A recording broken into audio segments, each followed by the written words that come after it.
Welcome back to A Good Kid, the 22-year murder mystery of Zebb Quinn. I'm Samir Nafsi. And I'm Holly Hedrick. All right, Holly, so we thought we were going to conclude the Good Kid podcast with our 4th episode, but we decided to do yet another episode. And just a reminder, our documentary, A Good Kid, the 22-year murder mystery of Zebb Quinn, is now streaming on the WLOS YouTube channel as well as WLOS.com. We decided to do this 5th episode for you because we really want to focus on, Samir, your one-on-one interview with Robert Jason Owens while he's in prison. Correct. So this interview, a one-on-one prison interview, took place on January 18th of this year. We went up to the Alexander Correctional Institute where Jason is currently being housed. And where is that for folks who don't understand? So that's in Taylorsville, North Carolina. It's about 2 hours from Asheville. How did you convince him to sit down and talk with you? So when we decided to start the Good Kid Project, we started reaching out to people who were key players in the case, of course, that being police, family members. Both the police and families declined to participate. But then we started reaching out to the legal teams of this case that made up the plea hearing and Robert Jason Owens himself. So we sent a letter, and then it was about a month after that initial letter, we heard back from Robert Jason Owens. He sent us a letter stating that he was interested in possibly pursuing this and talking with us. And we also heard from his attorney who said Jason would more than likely be willing to participate in this interview. And that's how we got started with this prison interview. Samir, though, a lot of people may be questioning why we would go interview a convicted murderer and give him this platform to potentially spread lies. Our job is to question everything, whether it's true or not. We'll never really know when it comes to Robert Jason Owens' story. But we felt we had the responsibility to this community, as well as those who were invested in both the Codd and Quinn case, to go ahead and ask Jason the tough questions and challenge his story on what happened. Samir, I'm curious. Did Jason have any requests? Jason's main request was that he wanted to get his side of events out there. Up until this point, Jason hadn't had an opportunity to really speak publicly about this and tell listeners or anyone that would listen his side of events. So this was his opportunity to do that. But he also told us he now claims that he had PTSD that tracks back to a childhood, and that might have influenced what happened in his later years. All right, so when do we get to hear this interview? All right, so let's go ahead and kick out to our interview from January with Robert Jason Owens. It picks up basically where he's describing what happened the night of January 2nd, 2000. Let's backtrack. I'm going to ask you to think back to 23 years ago, January. You meet at Walmart. Let's talk a little bit prior. Why did you meet up with Zebb Quinn? My Uncle Gene had came up to the house that evening and asked me to go to Walmart. First he asked me if I knew Zebb. And I told him, yeah, me and him had went fishing a couple of times. And then he told me about this girl, Misty, that Zebb was seeing, and said that she wanted him to meet her up there at that campground by Lake Powhatan. And that was another problem I had back then, and it's something I just really, in the past couple of years, realized. I had this conflict avoidance problem. It was easier for me to just go ahead and do something than to tell somebody no, especially somebody with a demeanor, personality of like he had. He had this very overbearing, narcissistic personality. And so it was hard for me to tell him no. And so it was just, okay, sure. And that's why I did it. And so I went to Walmart that night, went straight to electronics and told Zebb, it sounded legit to him. You know, he told me about this girl, boyfriend beating up on her, everything. He was excited about it. Sounded, like I said, legit to him. So I didn't think nothing else about it. And I didn't know Uncle Gene was going to be up there. And then when I meet with him and we go up there's Uncle Gene. And where he had parked and everything, we got out of the vehicles and asked him where Misty was at. And he said she'd be here in a minute. Well, there was a trail going down behind his truck, and I thought it went down to a campsite. So Zebb, he looked down the hill towards that trail, and that's when my uncle reached in the back of his pickup truck, got the .22, and just shot him in the head. And literally, Zebb he hit the ground. When his body collapsed to the ground, that's when I realized what happened. And so I ran around my truck, jumped in it, went to take off. And when I did, Zebb's car was parked like Uncle Gene was parked here, I was parked here, and Zebb was in the road. So when I pulled out, I hit Zebb's car, and I couldn't get by. So he comes running around the passenger driver's side of my truck. Whoa, whoa, whoa, whoa, I'm not going to shoot you, I'm not going to shoot you. And I asked him, why'd you do that for? And he told me because he was sticking his nose somewhere he shouldn't, and somebody had to teach him a lesson. And to this day, I've never forgot how I felt just thinking, how is that teaching somebody a lesson? You know, that was no lesson, you just killed him. And, you know, he told me I was an accomplice right there. You know, he said, you can't go call the cops, you're an accomplice. And it just so happened the rifle that he used, he had got from my grandmother. She didn't like us having guns or anything, so I went and bought some bullets for her. I was in the backyard, you know, shooting in the back. Well, she didn't like it, so she gave it to Gene to get rid of. So Gene had the gun. And he told me, he said, you know, I know your fingerprints is on this gun, you were shooting it, that's why Mom gave it to me to get rid of. So if you go to the cops, I'm going to tell them you was the one shot it.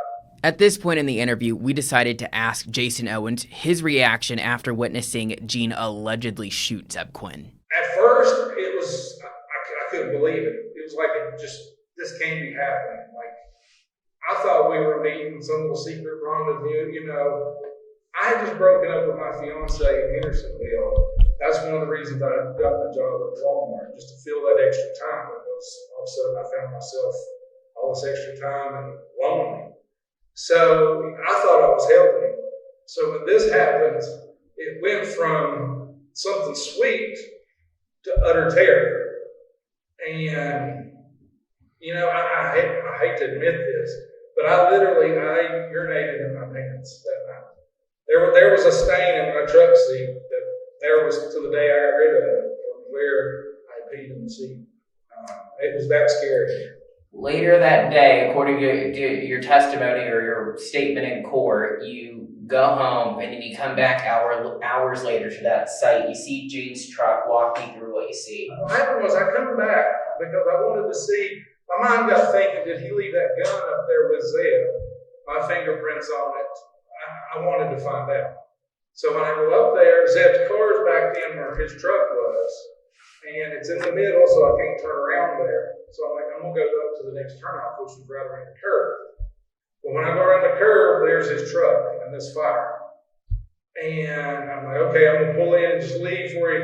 Well, he starts whistling, telling me, motions for me to get out of the truck. So out of respect for the Quinn family and the victims involved in this case, we decided to cut part of the interview where Jason talks about the burning of Zebb Quinn's body. In short, he stated he walked over to Gene, who had allegedly started to burn Zebb's body throughout the night. Now, in the interview, we pick up after we questioned the possibility of Jason's story, where he says that Gene was essentially using just like wood sticks to burn Zebb Quinn's body. I thought the same thing too. And this goes to the cause case. Something that I realized is our body fat is an accelerant. It burns hot.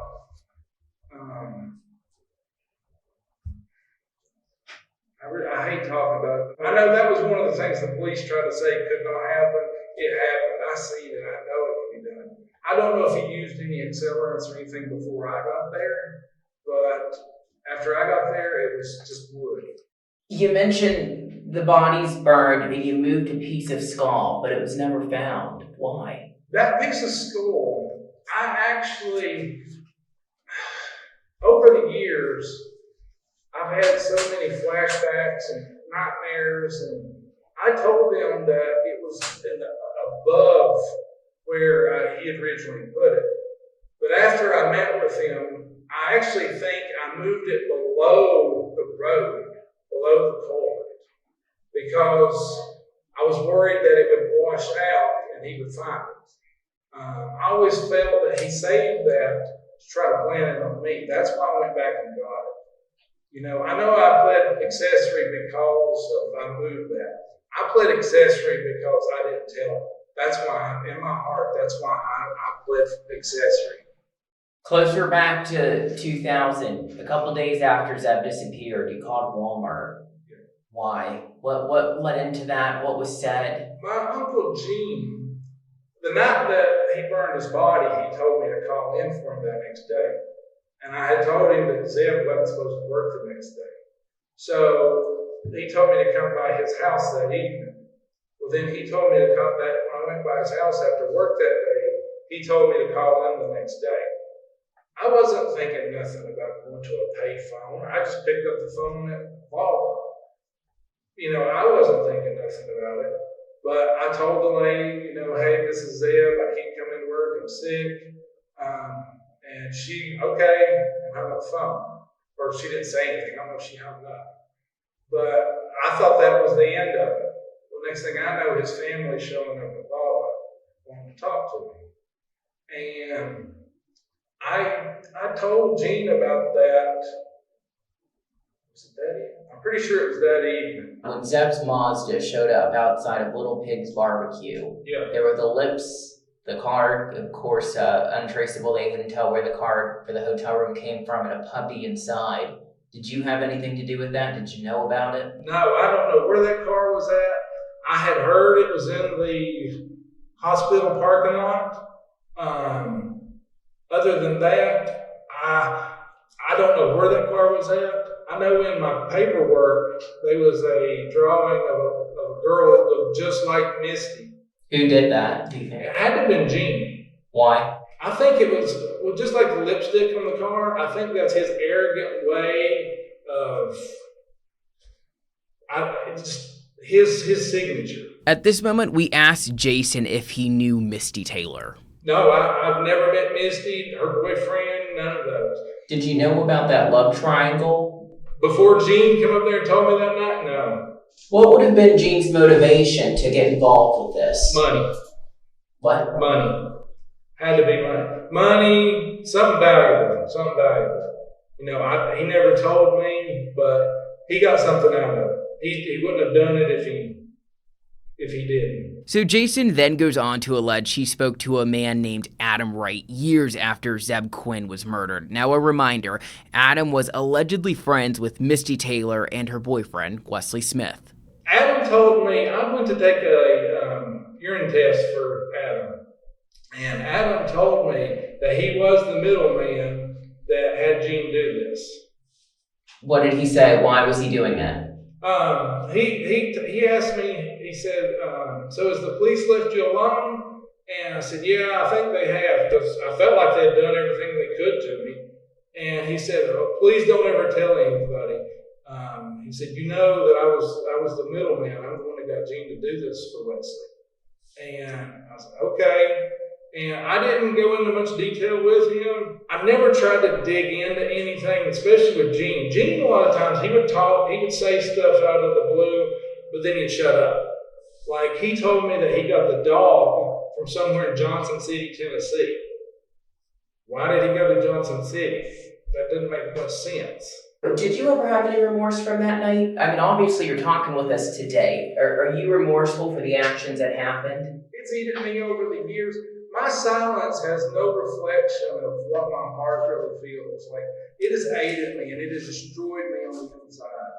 And I'm kind of a quiet, shy person. I'm not as quiet, shy as I used to be since I've gained all this understanding and everything. But over the years, it's destroyed me. I didn't want to keep my silence. I didn't want to hurt Zebb's mom. Zebb was my friend. I may have tried to play it off like he wasn't to make myself feel better or less,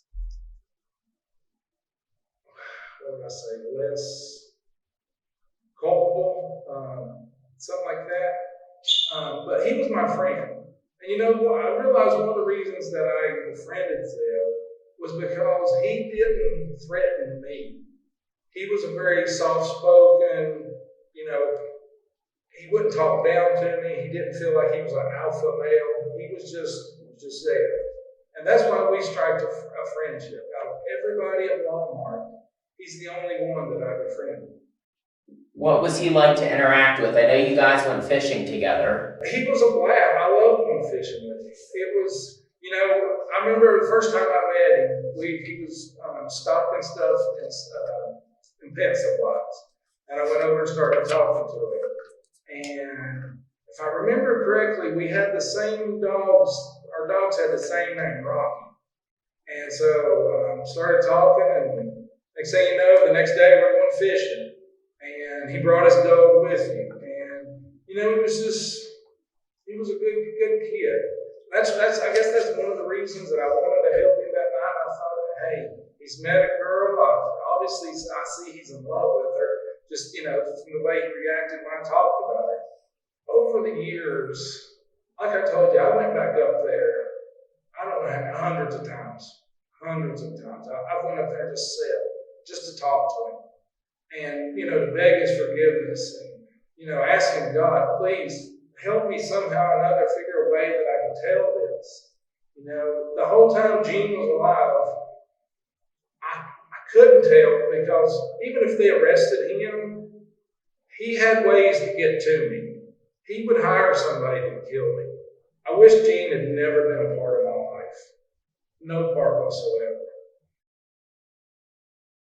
And in court, obviously, when you pled guilty to accessory after the fact first-degree murder for the Quinn case, you mentioned Gene Owens, your uncle, and presented your alibi. Walk me back through, what was that relationship like with Mr. Gene Owens? With Gene, my earliest memories of him, I've always got this negative vibe from him. And growing up, whenever he would come up to the house, I would go play in the woods, or I would stay away from him. And up until right after I graduated high school, I pretty much kept my distance. But my grandmother and him was very close, his mom. And so there came a time where she kind of manipulated me to form a relationship with him, as far as it started out working on cars. He knew all about working on cars, and to save the family money, I started learning how to work on cars to help them save money. And so he started teaching me that. And I didn't like it, but I did it for her. And so even the night that Zebb got murdered, one of the reasons that I didn't tell on him was because it would have affected my mom, or my grandmother. I called her mom. She raised me. But I knew it would affect her. And I was afraid that it would give her a heart attack, stroke. And you see, that was another thing when I was growing up. She always manipulated me with her health. Oh, if you do this, if you don't act better, you're going to put me in the hospital. And my granddad, I have a few fond memories of. I was his little shadow. I remember that. And he went to the hospital, and the next thing I know, we're burying him. So I didn't understand death or, grieving or any of that. And so all of a sudden she found out my fear of the hospital and started using that against me. And, to control my behavior. And in doing so, she just kept building my fear. And, every time she had to go to the hospital, I always thought she's going there to die. And I know my family members remember this. It was just, I would break down. It was the end of the world, when she would have to go to the hospital. But like I said, she'd use that against me. If you don't start acting better, I'm going to go to the hospital. You're going to give me a nervous breakdown. And as a little kid running around, I shouldn't have been worrying about that kind of stuff, but I was, and at an early age. And I remember one time getting her license out of her purse just to see how old she was, so I could figure out, okay, she's 50. I remember she was 57 at the time. So is that an age when she could possibly die? It was just one of those things I was constantly worrying. At this point in the interview, we decided to switch the conversation to 2015. We wanted to ask Jason if he was in disbelief that he hadn't been charged for the Quinn, that there was still a lack of evidence. And of course, at this point, he's alleging Gene Owens' involvement. So we decided to ask him if he was in disbelief that Gene Owens hadn't been charged. I'll be honest with you, I was always hoping that Gene would tell somebody what actually happened and they would come forward. I made the comment, I think, to other chillers, that I would talk if they found a body or something along those lines. I knew I didn't do anything, and there would never be any evidence to say Jason did this or Jason did that. My hope all along was that Gene would talk and tell somebody. I don't think that I would have ever been able to come forward. I think I was slowly killing myself, is what I was doing. I was trying to drink myself to death. The reason I started taking pain pills was because the drinking was getting so bad that hangovers was miserable. I mean, I started taking the pain pills to deal with the hangover. Well, then I discovered, I don't need to drink, I'll just do the pain pills. And so I got in that whole vicious cycle, and that's the way I dealt with it. Okay, I can take these pain pills and I can get through the day. I can sleep tonight. One of the reasons that I drank so much was so I'd pass out and not drink. I had so many nightmares over the years that's one of the reasons I would drink in the evenings, just so I could pass out and go to sleep. But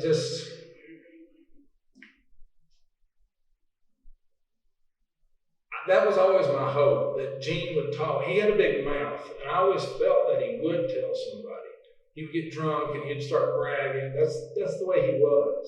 Was there any moment of happiness following the Quinn stuff between, let's go with 2000 to about 2013? Was this always the cloud over your head? This has always held me back from everything.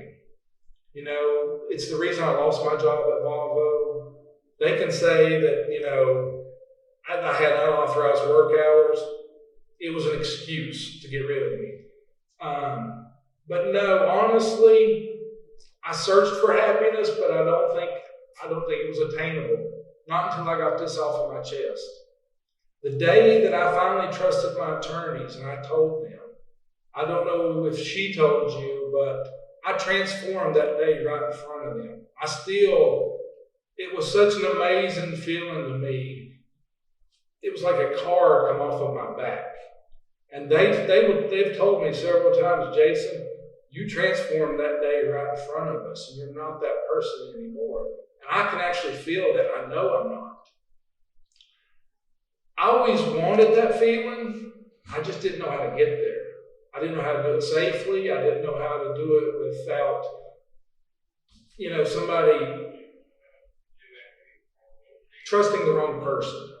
I really needed the Asheville Police Department, their arrogance, they're just, I talked to the Sheriff's Department about the cots.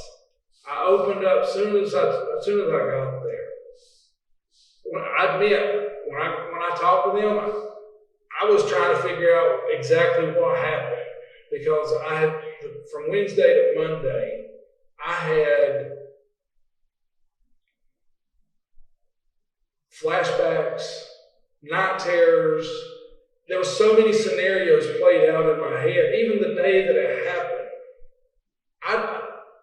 I ran down their driveway, or drove out there. I remember going halfway down their driveway. Hour and a half later, I come to behind Nika Candler, or McDonald's and Nika Candler. Not knowing how I got there, I thought my wife sent me to McDonald's to get food, and I just woke up from a nap. And I kept trying to remember, did that happen? No, I got out and went around my truck. I didn't see anything wrong with my truck. Didn't see no blood. So when they finally arrested me, they didn't give me no reason not to trust them. I wanted to get it off of my chest. And so I started telling them what I could remember, what I thought happened. And come to find out, it was close to what happened, but it wasn't the exact story. I thought it was. It wasn't actually. It was a more feasible. What I told them was they were trying to help me get my truck unstuck. It wasn't nothing like that. I was just speeding off of their property, and they come around the corner of the garage. And just that's the way that I was. I was trying to think up, well, did this happen this way or did it happen that way? I know they wanted to know why she was in the house, why her blood was in the house. It was because I carried her body back in the house so no animals would get to it at night. They tried to say it was a robbery gone wrong. What they don't know is the Codds, we were close. He gave me $2,000 to start my own business, to get the insurance. If I had needed anything, all I had to do was ask him. The $2,000, I told him, JT, I'll pay you this back as soon as I get my first job done, I'll start paying you. His response was, Jason, I don't want the money back. I want you to prosper. And, they didn't know the whole backstory of us. They wanted to say, well, he was his handyman. No. The day after I met JT, guess what we were doing? We were fishing. Fishing in Lake Florida. Same place that I took Zebb. We went trout fishing. Him, me, my brother. How'd you meet the Codds? They had bought a house, the house they lived in, and another one on Newfound Road. They were remodeling the one on Newfound Road to resell, and my brother started working for it. A neighbor had got my brother to start helping, and I took my brother some lunch one day, and JT come out, and we started talking, and just like that, friendship. Next thing you know, next day we're planning on going trout fishing. We go, we have a blast. And next thing he goes film a movie. Christy comes in, starts doing some remodeling on the house and stuff to get ready for the wedding and stuff. I start working for her, and then she leaves, and then they both come back. But it was, I haven't spoken really much. I haven't spoken to anybody about my relationship with the Codds, but I love them very much. They were very important to me.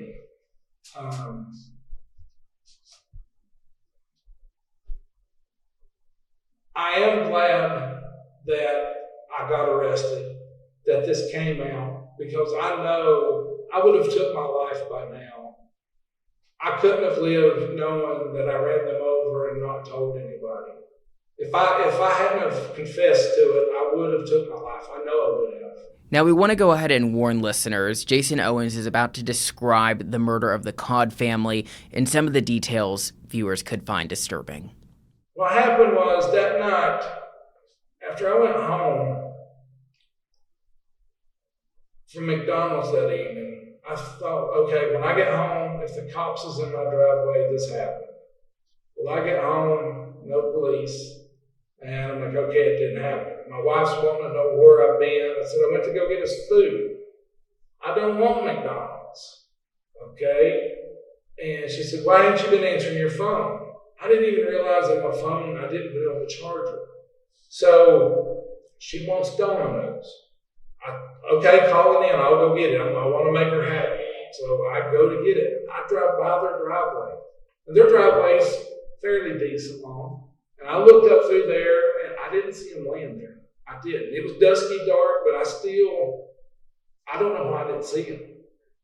Went and got the pizza, come back. Finally, sometime after midnight, went to bed. And usually with pain pills, I would be out of sleep just like that. And so I kept tossing and turning.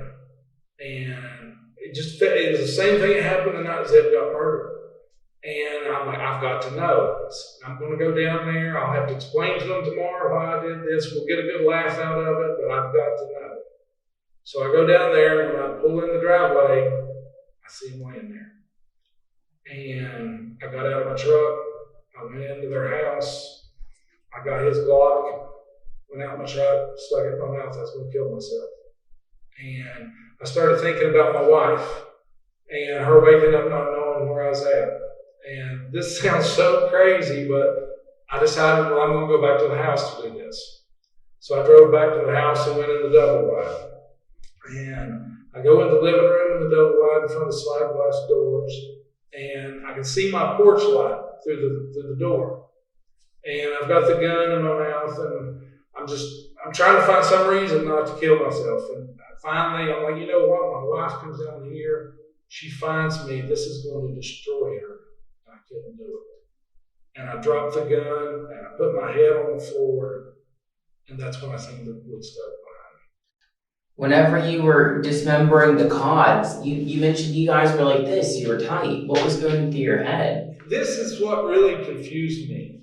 I watched myself do it from the corner of the room. And I don't understand that because I can't stand the sight of blood. Everybody makes fun of me. If I'm watching a scary movie or anything, something comes on, I put my hand up. Tell me when my wife would laugh at me. Tell me when it's up. Like, it was that bad. But I watched myself do it from the corner of the room, and I don't understand that. The doctors, they explained to me how that's a part of PTSD and everything, but I still don't comprehend that. But thinking back about it now, it bothers me. At the time, it was like I didn't have no emotions. And I don't mean that to sound cold, but that's just, if I had been feeling emotions, I couldn't have done it. I wouldn't have done it. Somehow or another, my body just did what it felt needed to be done. I couldn't explain this to somebody. And if I'd have picked up the phone and felt like if I'd have called the police and said, hey, look, I ran over my neighbors and I cut their bodies up, I just couldn't understand that. During this interview, I couldn't stop thinking about the why factor. I guess everybody has a motivation to speak out at whatever given time. But why in 2015 write a letter detailing the alleged events of what took place in 2000? Well, at that point, I felt that my life was over. Whatever happened was going to happen. I wanted it off of my chest. All right, Holly. So during the interview, Robert Jason Owens expressed remorse for what happened in both the Quinn and Cod case. Did you believe him? That's a loaded question. There's not really a yes or no to that. There's parts that I find could be plausible with Jason's story, and there's other parts where I'm like, I just don't buy it. Like, I don't think his story about how Zebb's body was incinerated, I don't think that's possible. Do you think he's remorseful? Do I think I would say with the cods, yes. What was interesting, whenever I went up with the photographer who was assisting with this project, I told him when we got back in the car, there was a clear distinction between Jason when he was talking about the Zebb Quinn case and the cods. When he was discussing the cod murders, you could tell there was almost a shame to it, right? He was caught red-handed with that. With the Quinn case, it was almost like he was deflecting, but that might not be the right way to describe it. There wasn't that same like, oh my gosh feeling. It was more like he was like, this is what happened. Matter of fact. Yeah. There wasn't a necessarily an emotional twist to it. There wasn't an aspect of that. But there was a clear distinction talking about both cases. And I don't know if you could really pick up on that through the audio, but just looking at him in the face when he was discussing the cases, there was a clear distinction. I can't even imagine what they're going through. I've tried. I can't even imagine, and I know it's rough on them. I know how I feel, and I was just their friend. I know how loving the cods were. Zebb. It's one of those things that I'm sorry. I'm sorry for them. Their loss. How are you doing? How's life inside Alexander Correctional Institute? I'm adjusting. It's a journey for me. Going through my past and figuring things out that's happened, and I'm a better person now, figuring this stuff out because I can understand what's happened to me, how I got here. Before I felt like I was just lost, and so now, as I've just reflected on myself, soul searched, did some introspection, really just dug in there deep. I had to have answers. I wanted to know answers. And I guess I ran from them for all these years, so it was time I had to have them. So that's pretty much what I've been doing. That's what I spend my time. I work in the kitchen, and then if I'm not in the kitchen, I'm working on myself. What's been in that soul-searching process the most prolific aspect? I would have to say understanding, my anxiety, my fears. I didn't know I had PTSD. That was a big step for me when I found that out. But whenever I started digging into that, I thought it was just where Zebb got killed, but it went back further than that. That also influenced my decisions that night. If not to call the cops, to run scared. That's been my behavior all these years. If you happen to look at my criminal record, you'll see blue lights, I take off. And it's not because I think I can get away, it's because I'm scared. And, I wasn't stopping to think. And it was just that fight or flight, and I was always flight. Do you think justice was ever served for this case, or will justice ever be served? For Zebb, no, because they let my Uncle Gene die. They charged me 2 days after Gene died. They knew he did it. They let him get away with it.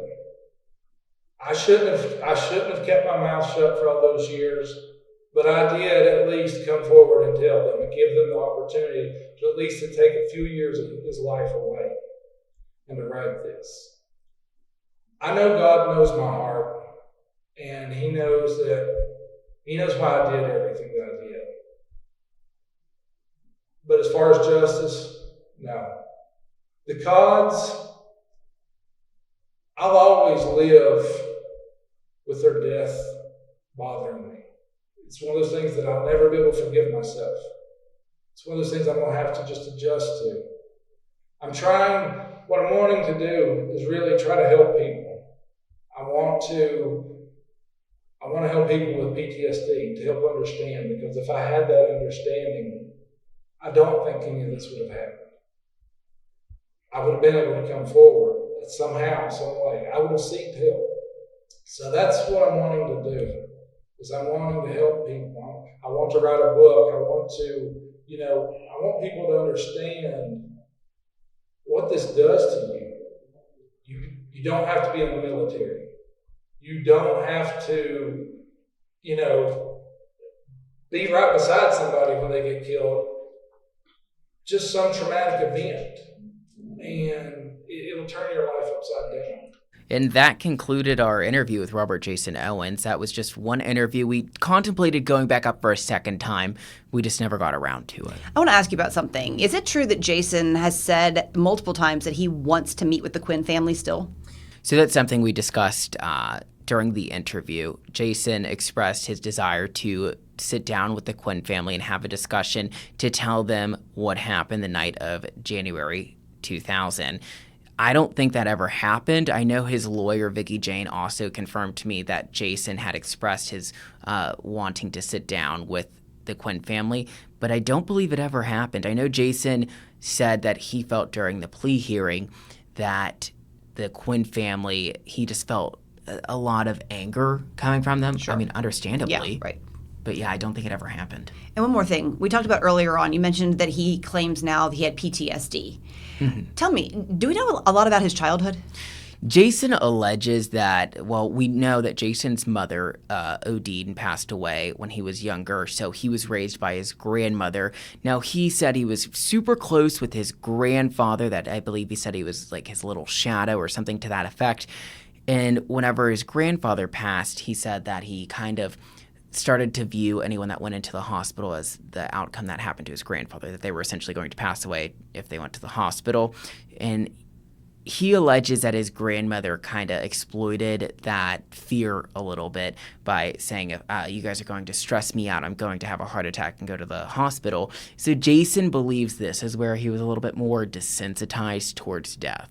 Again, we thought episode 4 was going to be the end of the podcast. We're finishing the end of episode 5 now, and Samir, we're going to give our listeners in episode 6. Yes, Holly. So I spoke to a man who claims to have known Gene Owens. Now, he reached out to me after A Good Kid, the 22-year murder mystery of Zebb Quinn, started streaming. He reached out to me the day the documentary aired to say this, and then he sent me a follow-up email. Just a reminder, Gene Owens passed away in July of 2017 from complications of COPD. Now, what was interesting about this person claims that on Gene's deathbed, he made a comment that would cast even more doubt on Jason's story. Now, coming up, we'll hear from that man in our next episode. We're actually going to air a story on WLOS on August 17th with his interview, and then we'll release the podcast episode just after that. I'm curious to hear what he has to say. I think our viewers will be curious too. There's definitely a continuation of the story that I don't know will ever truly end. But until then, I'm Samir Nefsi. And I'm Holly Hedrick. And this has been A Good Kid, the 22-year murder mystery of Zebb Quinn. We did reach out to the Quinn family, Schoen family, and Codd family. They all chose not to participate in this project, wanting to move on from this long saga. We hope you enjoyed this episode of A Good Kid, the 22-year murder mystery of Zebb Quinn. If you're not already, make sure to follow this channel to stay up to date on all of our episodes. Also, leave us a review and feel free to give us a rating. It really helps boost our show. Until next time, I'm Samir Nefsi.